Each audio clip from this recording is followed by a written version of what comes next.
sinusulit talaga nila yung tauhan nila ngayon with Thiemann sa poste. Hindi naman natin kilala talaga to in general pero kita nyo namang big body siya na center at ginagamit nila yung size advantage nito kontra sa small ball lineup ng Slovenia. Wala kasi yung big man ng Slovenia ngayon sa court.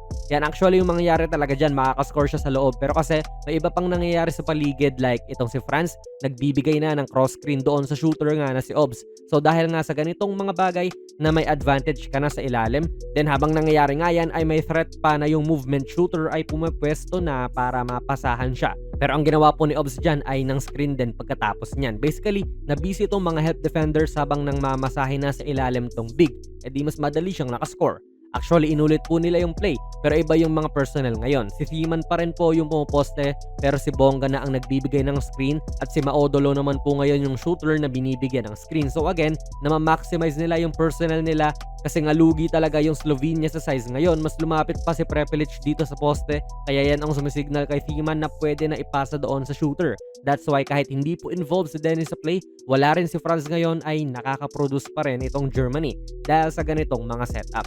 This time, si